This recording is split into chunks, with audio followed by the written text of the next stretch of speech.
Queridos, na semana passada nós falamos a respeito do crescimento espiritual do crente. Nós aqui falamos a respeito do propósito de Deus para os seus filhos. Nós abordamos então alguns pontos muito interessantes que foram a respeito desse propósito de Deus para os seus filhos, e o primeiro deles, não sei se os irmãos lembram, mas nós falamos a respeito de ser semelhantes a Cristo. Um dos propósitos do Senhor para nós é sermos semelhantes ao nosso Salvador. Depois falamos também que um dos desejos de Deus para nós, dos seus propósitos, é que nós sejamos pessoas que desejam intensamente um alimento saudável. E esse alimento nós, como crentes, sabemos que é a palavra do Senhor. E o terceiro ponto que falamos a respeito do propósito de Deus para os seus filhos é que o desejo de Deus para nós é que nós venhamos a crescer na graça e no conhecimento do nosso Senhor e Salvador Jesus Cristo. Depois nós falamos a respeito do ciclo vicioso. Que o crente que não cresce espiritualmente, ele está dentro de um ciclo vicioso. E aqui nós podemos ver rapidinho o que é uma vida segundo o padrão do homem natural. Falamos a respeito do cultivo de obras da carne, limitações em relação ao conteúdo, procedimento infantil e procedimento carnal. Então, esse é o ciclo vicioso que o crente que tem dificuldade no crescimento espiritual. Por causa desses pontos aqui, nós podemos compreender que esse crente vai viver nesses procedimentos, tendo uma vida de amor pelo mundo, pelos prazeres, e não cresce espiritualmente. Depois nós falamos, na semana passada, sobre o progresso de crescimento espiritual defeituoso. Ou seja, o que nós abordamos aqui significa que se você se identificou com alguns desses pontos, você está dentro desse progresso de não crescimento espiritual. Ou seja, você tem algum defeito desse. Todos nós podemos nos identificar com alguns, queridos. Então, nós falamos a respeito das expectativas frustradas. Né? O crente ele tem suas expectativas sempre frustradas. Ele ainda tem necessidades básicas. Ele é incapaz de ajudar os outros. Ele é inexperiente na prática da palavra. E também tem uma falta de discernimento. Então, foi isso que nós abordamos na semana passada. Encerramos, então, esses pontos aqui do crescimento espiritual defeituoso e hoje vamos ver outros assuntos muito interessantes. O que nós vamos aprender hoje? As consequências visíveis na vida do crente defeituoso, ou seja, aquilo que é perceptível, nós podemos enxergar. Outro ponto que nós vamos ver aqui muito interessante é o alerta de 2 Pedro 1, de 3 a 10. Depois nós vamos trazer eu vou trazer para vocês aqui algumas implicações que são muito importantes. E por fim, nós vamos ver aqui 3 tipos de crente. E você vai talvez se identificar completamente com um deles, ou alguns pontos de cada tipo de crente. O primeiro que nós vamos ver é esse bonitão aqui. Depois eu vou dizer o nome dele. Depois o segundo tipo de crente, esse aqui mais reforçado. E por fim, o terceiro tipo de crente. Tá? E você vai poder dizer, nesse primeiro eu me identifico com tal ponto, no segundo o outro, e assim por diante. Queridos, então, vamos falar agora sobre as consequências visíveis na vida do crente defeituoso. Que consequências são essas? Primeiro ponto, o crente, ele é dominado por paixões mundanas. Que tipo de crente é esse? É visível o crente defeituoso quando ele é dominado pelas paixões mundanas. Ele é um crente que ele tem a cosmovisão distorcida da realidade bíblica. É distorcida a sua maneira de enxergar o mundo. Esse crente defeituoso, você consegue perceber nele que é alguém apegado ao material, ao consumo, aos prazeres e às riquezas deste mundo. Eu não estou dizendo aqui, queridos, para vocês que é errado você se esforçar no seu trabalho para conseguir ter uma vida melhor. Isso não é um problema. Não é um defeito, não é um problema você se esforçar no seu trabalho. O problema está em você ser dominado por isso a ponto de viver somente para isso. O objetivo da sua vida vai ser sempre em buscar os prazeres do mundo. Então você é dominado por isso. Esse é um defeito muito grave. E a gente pode parar e observar, será que eu tenho esse defeito? Depois, inatividade. Esse defeito ele é muito perceptível. A gente pode analisar na nossa congregação que inatividade é o crente que não se sente apto. Mesmo que tenha talento, ele não é apto ou disposto a servir. Esse crente, ele não deseja se comprometer com nada. Isso é um defeito grave. E é visível. Você pode parar e observar. Uma pessoa que você conhece que tem talento, que tem o dom, ou que você sabe que poderia servir na igreja de alguma forma, e ele tem esse defeito de inatividade. Depois, nós vamos ver aqui sobre a infrutuosidade. Ou seja, um crente que não produz nenhum tipo de fruto. Lembram que Tiago, capítulo 2, 26, ele fala a nós que a fé sem obras, ela é morta? Nós não somos salvos por causa das obras, mas as obras, elas são a nossa consequência, a nossa evidência de salvação.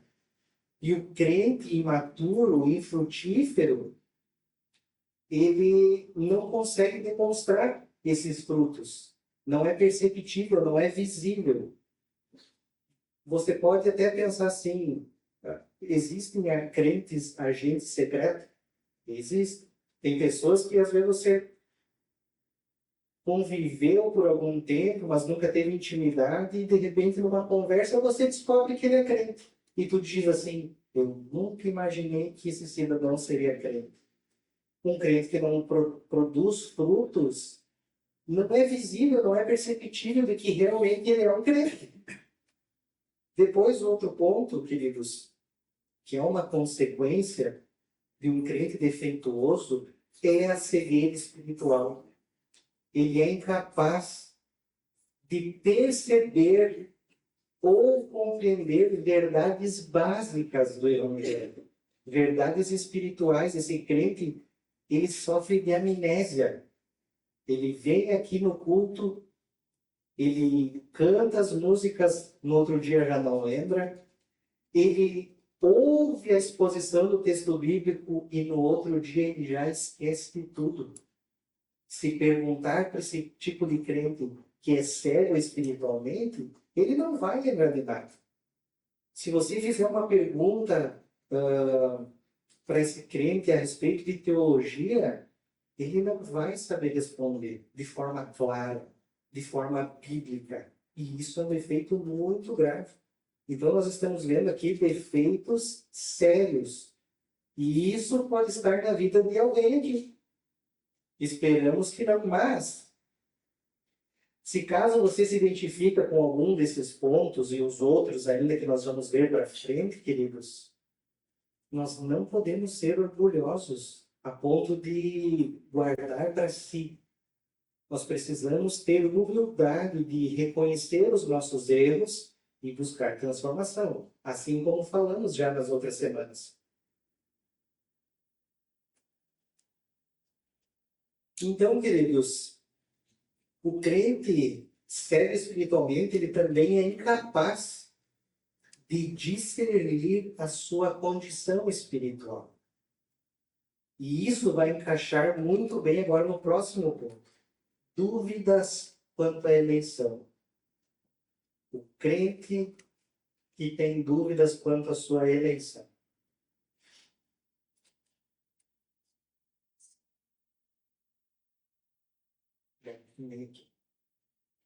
Então, esse crente que tem esse defeito de duvidar com relação à sua eleição, queridos, se você perguntar para ele sobre salvação, você é salvo, ele chega a se arrepiar.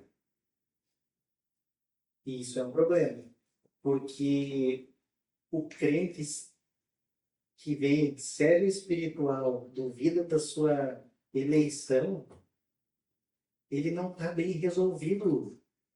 Ele acredita que é um cooperador da salvação, que ele tem parte na salvação, que não é uma obra de Cristo e que ele recebeu algo por graça. Ele vai pensar que ele precisa fazer algo para ser salvo. E já pensou, queridos, você duvidar de que você é um eleito, que a partir da sua conversão você já recebeu a salvação? Como você vai viver uma vida sabendo que você ainda peca? Que peso isso traz? É muito grande o peso, porque você peca num dia, chega de noite, deita no travesseiro e a consciência, bate na cabeça. E agora? E se eu morrer dormindo, o que eu farei para ser salvo? Pensa, querido, isso é um exemplo bem simples e raso, mas é uma verdade.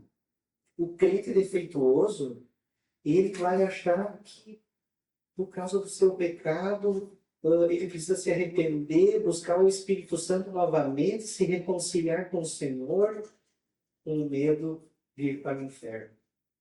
Nós sabemos que precisamos buscar uma vida de santidade.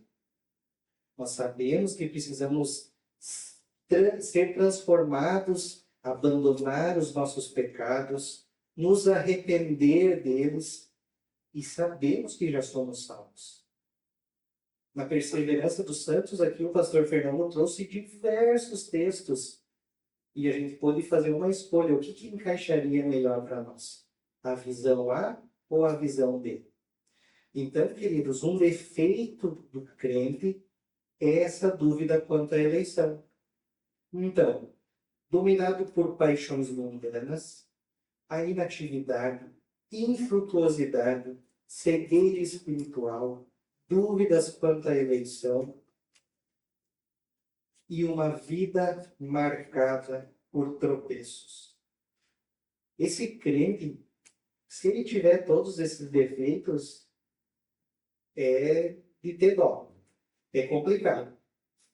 Queridos, uma vida marcada de tropeços é como se fosse a consequência disso tudo.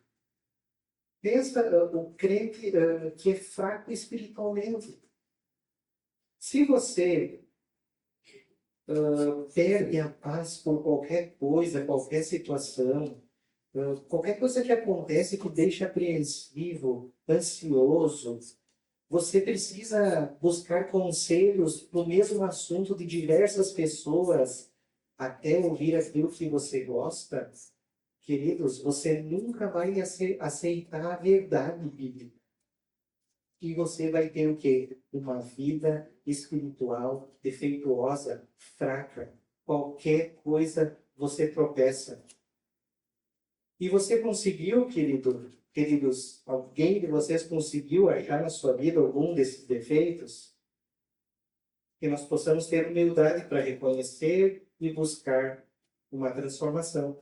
Eu convido vocês a vermos juntos agora o alerta de 2 Pedro, capítulo 1, verso 3 a 10.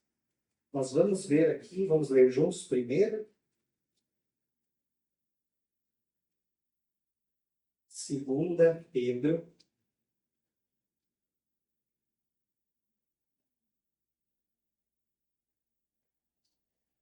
capítulo 1.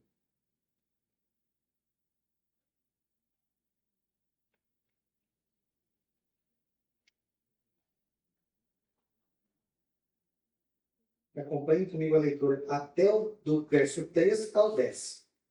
O subtítulo ali já diz: A prática das virtudes cristãs e seus resultados. Vocês vão perceber que é um contraste, né? Daquilo que nós vimos aqui, dos defeitos. E vamos ler o que Pedro nos fala aqui. Pelo poder de Deus, nos foram concedidas todas as coisas que conduzem à vida e à piedade, pelo pleno conhecimento daquele que nos chamou para a sua própria glória e virtude. Por meio delas, ele nos concedeu as suas preciosas e muito grandes promessas, para que por elas vocês se tornem coparticipantes da natureza divina, tendo escapado da corrupção das paixões que há no mundo.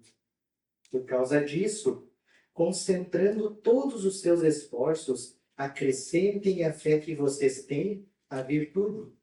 A virtude, o conhecimento. Ao conhecimento, o domínio próprio. Ao domínio próprio, a perseverança. A perseverança, a piedade. A piedade, a fraternidade. A fraternidade, o amor. Porque essas qualidades, estando presentes e aumentando cada vez mais, farão com que vocês não sejam nem inativos, nem infrutíferos no pleno conhecimento do nosso Senhor Jesus Cristo.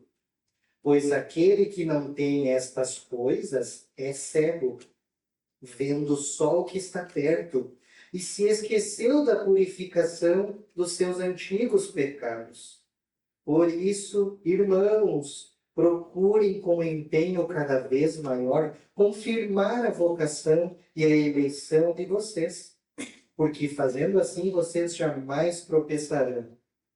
Perceberam, queridos, as virtudes, esse contraste aqui que Pedro está dizendo? O que nós precisamos fazer para fugir desses defeitos? É conhecer a Cristo, perseverar até o fim. O cristão verdadeiro, o cristão genuíno, ele vai buscar uma vida de piedade. Ele vai buscar viver em obediência a Deus e a sua palavra. Ele vai ser um crente que vai ter reverência. Ele vai ser um crente que vai ser leal. Isso nós devemos buscar. Esse eu coloquei como um alerta, porque nós não devemos ter nada na nossa vida dessas consequências aqui, de defeitos. Não podemos ter essa aparência. Nós temos que ter a aparência do nosso Salvador. Nós devemos buscar as qualidades que nos é dita aqui, dos versos 5 a 7. Por causa disso, concentrando todos os seus esforços, acrescentem a fé que vocês têm a virtude. A virtude, o conhecimento, ao conhecimento, o domínio próprio, ao domínio próprio, a perseverança, a piedade, a fraternidade, o amor. Nós precisamos ter uma cosmovisão bíblica, enxergar o mundo através das lentes da palavra. Só assim nós não teremos esses defeitos e podemos ter uma vida em busca de santificação. Lembram que falamos nas semanas anteriores que a transformação do crente, ela passa a ser de dentro para fora? Não é uma transformação externa, mas é uma transformação interna que se torna visível. Este é o nosso processo de santificação. Vamos então ao nosso momento aqui das implicações importantes, queridos. Abram Hebreus 5, verso 8. Nós falaremos a respeito do crescimento espiritual. Hebreus 5, 8.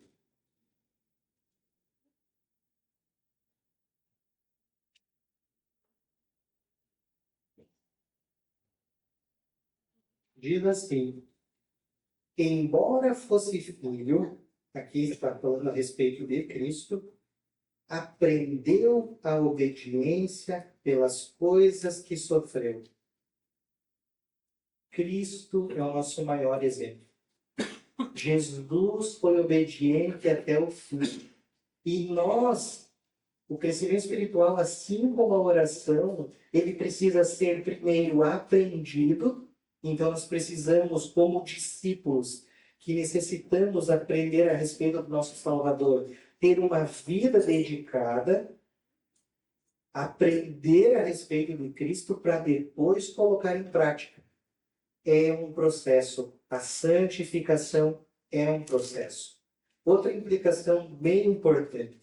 O crescimento espiritual tem a ver com a condição do meu coração. Como está o seu coração? O que você ama? O que você tem mais amor? Pelo quê? O que você odeia? O que você detesta? O que te traz alegria e o que traz para você tristeza? Você já pensou o que tem controlado as suas emoções? Eu prefiro ter uma vida de sentimentos. Eu venho na igreja, eu preciso ter experiências sentimentais. Ou você carece de aprendizado teológico? O que você tem que buscar? Qual é a condição do seu coração? Terceiro ponto.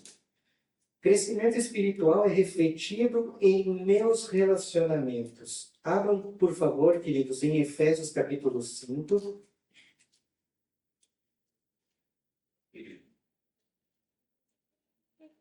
Verso 15 a 21. Muito importante aqui a respeito dos relacionamentos. Diz assim: portanto, tenham cuidado com a maneira como vocês vivem, e vivam não como tolos, mas como sábios, aproveitando bem o tempo, porque os dias são maus. Por esta razão, não sejam insensatos, mas procurem compreender qual é a vontade do Senhor.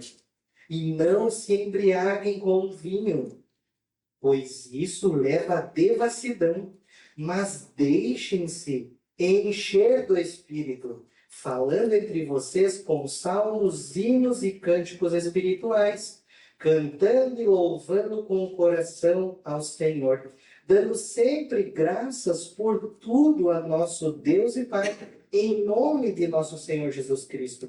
Sujeitem-se uns aos outros no temor de Cristo.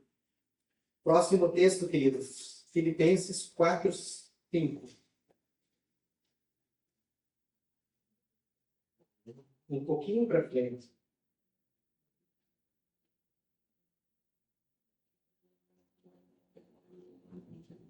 Diz assim, verso 5, capítulo 4, verso 5 de Filipenses. Que a moderação de vocês seja conhecida por todos. Perto está o Senhor. Um pouco mais para frente, 1 Timóteo 4,12.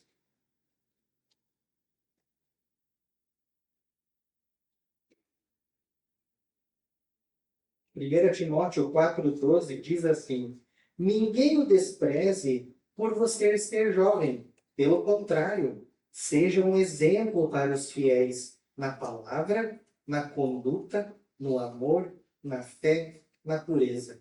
Queridos, como os seus amigos têm lhe visto? Como você é visto pelos amigos? Você tem amizades que edificam ou que te afastam de Cristo? Os nossos relacionamentos são muito importantes, porque as pessoas podem acrescentar a sua vida ou afastar você de Deus. E você realmente consegue se ver da maneira que as pessoas veem você?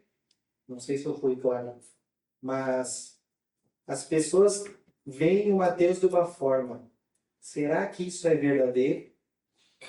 Será que o que está aqui dentro é verdadeiro? Eu consigo refletir nos meus relacionamentos quem eu sou verdadeiramente? E isso é difícil, queridos. Nós precisamos ser quem somos aqui na igreja e também lá fora. Isso é muito importante. Ser verdadeiro. Último ponto aqui, das implicações. Crescimento espiritual tem a ver com discernimento e juízo. 1 Coríntios 14, 20.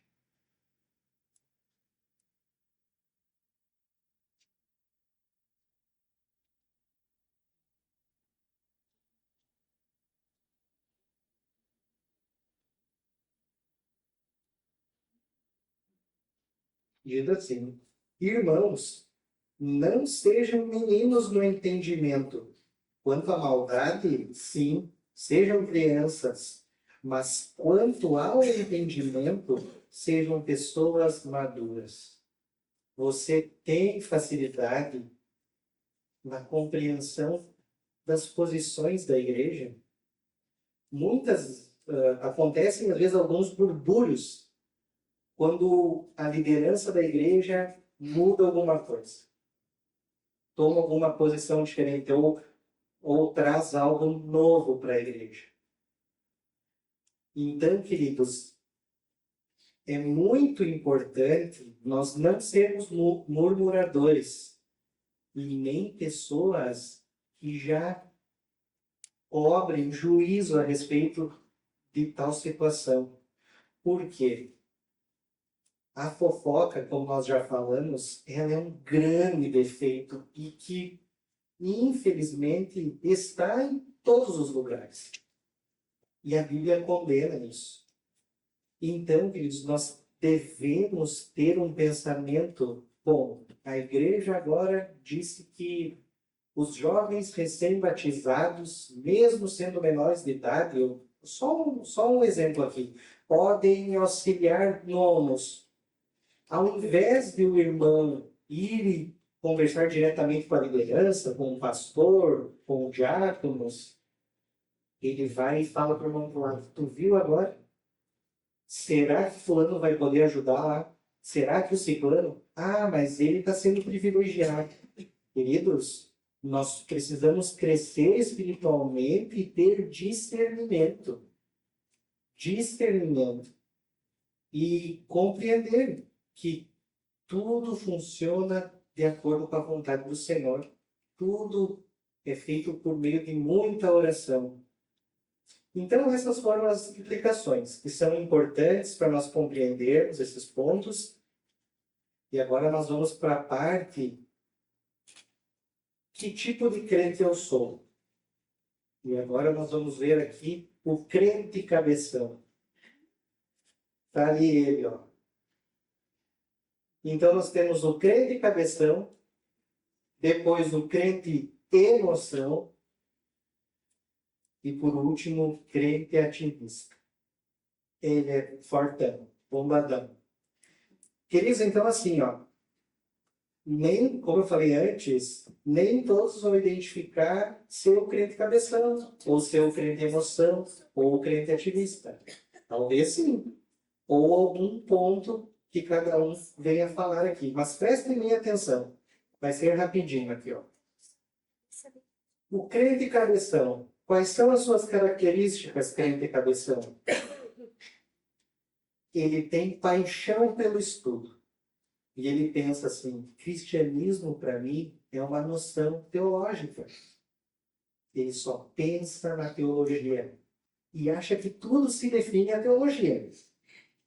Outra característica: ele tem interesses em debates teológicos. Por quê? Porque ele gosta de confronto, de demonstrar que a sua opinião é única e verdadeira. Sempre carrega a verdade. Outra característica: lembrem comigo que eu não estou falando agora de defeitos. Agora nós chegamos num ponto que eu compreendo como desequilíbrio. Tá? Terceiro ponto: exploração de conceitos e novidades. Tudo que sai de novidade no mundo da teologia, qualquer especulação, eu quero levar e questionar a liderança. Então, alguém trouxe uma nova interpretação escatológica. eu vou lá e falo, pastor, porque isso aí tá certo. Eu quero ver o que ele vai me dizer. Entende? Esse é o crente cabeção, com a cabeça desse tamanho. Contínuas pesquisas apologéticas. Eu preciso ter as melhores respostas em todas as conversas. Conseguiram ver as características do crente cabeção? E, por fim, o crente cabeção tem pouca atenção à prática, à experiência e aos relacionamentos.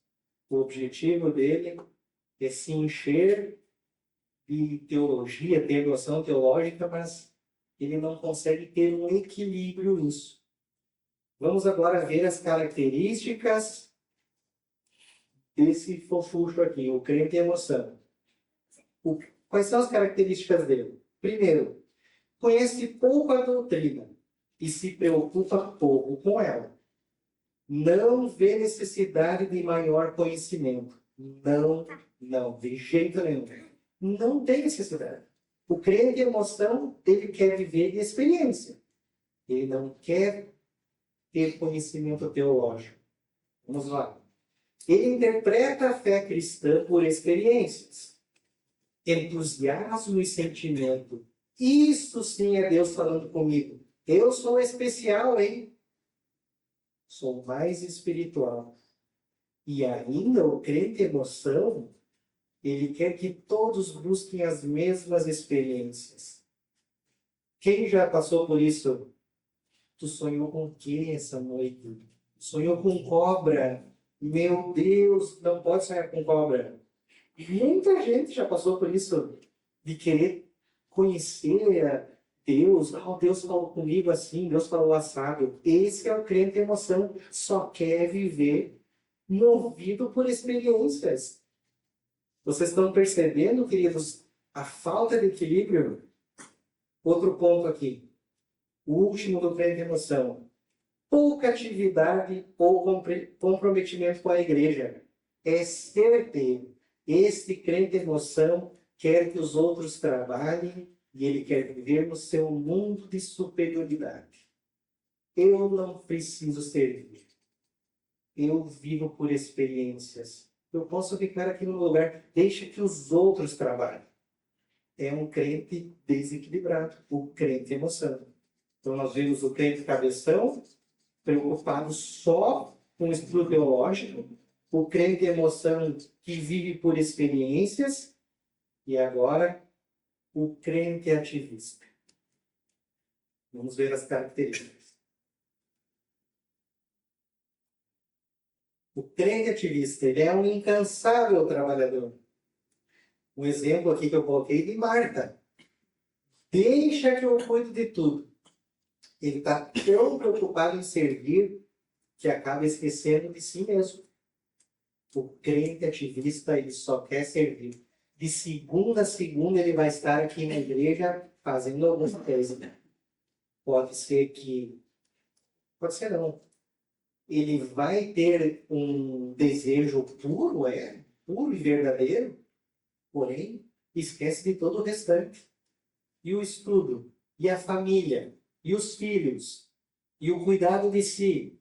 Então, esse crente, ele só está servindo e não se alimenta nunca. Mesmo que ele seja bem fortão ali. Outro ponto, interesse em programas. Ele assiste todos os podcasts de personalidades gospel, mas não há esforço em estudar a palavra. Não se esforça em estudo teológico. É um desequilibrado. Sabe tudo o que acontece na internet. The Power, The King, tudo ele conhece. Mas estudar teologia não. Outro ponto aqui, o crente ativista, ele vive com a mente inquieta e descontente com o que está sendo feito, a ponto de ele pensar assim, se fosse eu no lugar dele, eu faria melhor. Compreendem, queridos? Ele se acha tão superior, tão forte, tão robusto, que ele gostaria de, não, pastor, deixa que eu vou no lugar dele. Esse é o crente ativista. Ou, o Ali lá que assa o churrasco, se fosse eu assava melhor. Mas vocês iam comer carne como vocês nunca viram. Esse é o crente ativista, ele quer estar enfiado em tudo.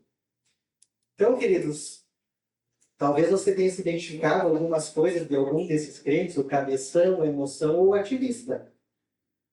Vamos agora, então, porque eu sei que o pastor Adriano disse que tinha 3 perguntas para fazer hoje. Eu acredito que todos estejam pensando assim, mas como então, Mateus, que eu vou ter uma vida de crescimento espiritual? Como que vai ser saudável isso?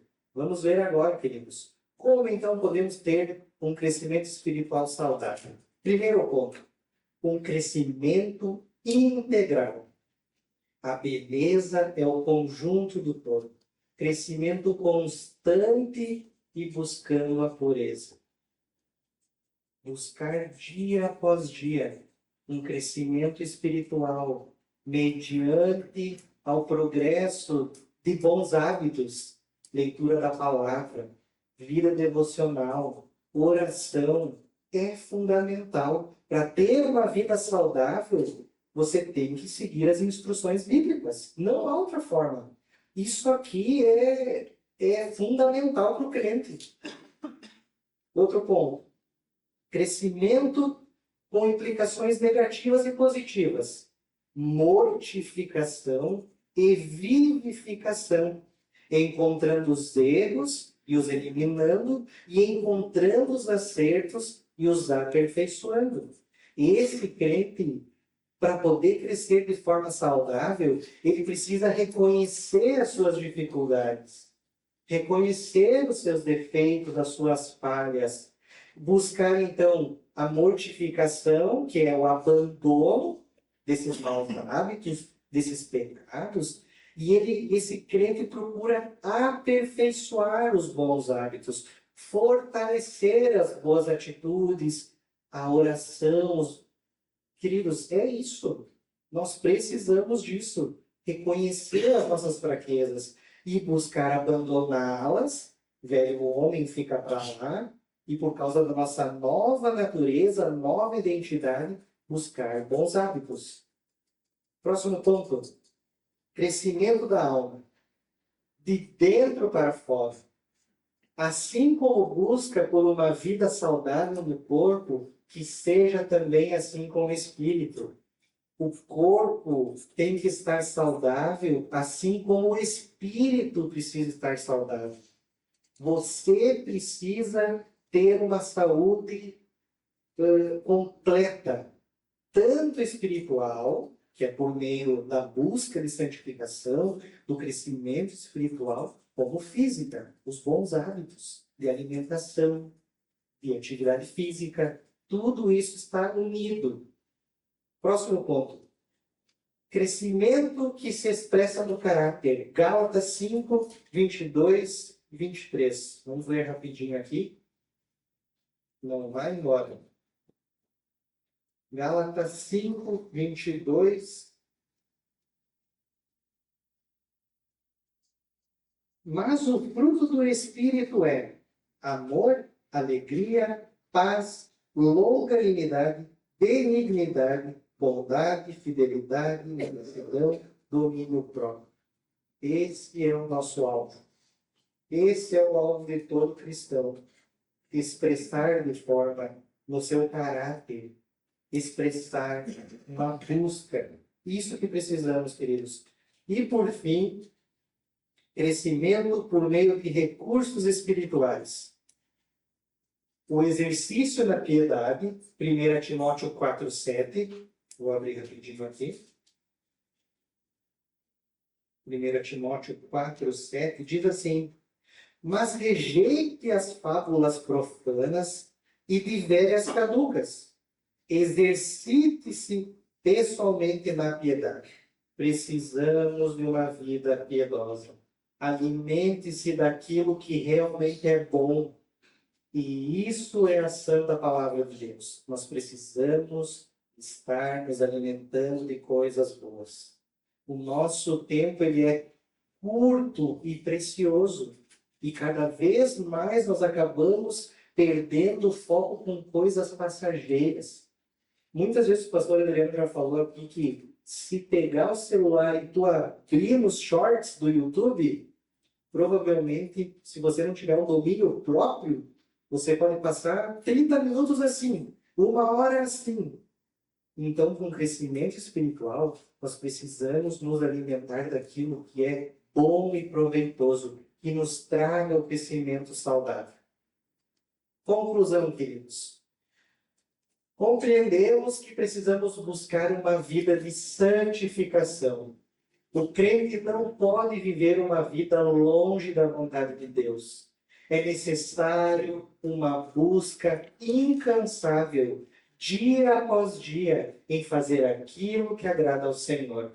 Por fim, vale lembrar que a palavra que hoje temos acesso é rica em auxílio, ensino, exortação e correção. Tudo isso para que possamos trilhar o caminho da santidade. Lembre-se, você não está sozinho. O Espírito Santo de Deus habita em você e lhe auxiliará a ter uma vida piedosa. Deus seja louvado. Amém, queridos? Encerrei, graças a Deus, o estudo da santificação. Obrigado, Senhor. Espero que os irmãos tenham compreendido. Se ficou alguma dúvida, alguém tem alguma dúvida, querido? Perguntem aos pastores. Queridos, então, para mim foi um prazer esse momento aqui com vocês e que realmente o Senhor seja louvado em tudo. Vamos orar? Pai bondoso, graças damos a Ti, porque é um privilégio, Senhor, estudarmos a Tua palavra. Compreender, Senhor, a Tua vontade em nós é fundamental. Nos ajuda, Senhor, nessa caminhada. A nossa caminhada diária, ela não é fácil, Senhor. O mundo tenta nos consumir, tenta nos levar de arrasto numa corrente de água forte e violenta.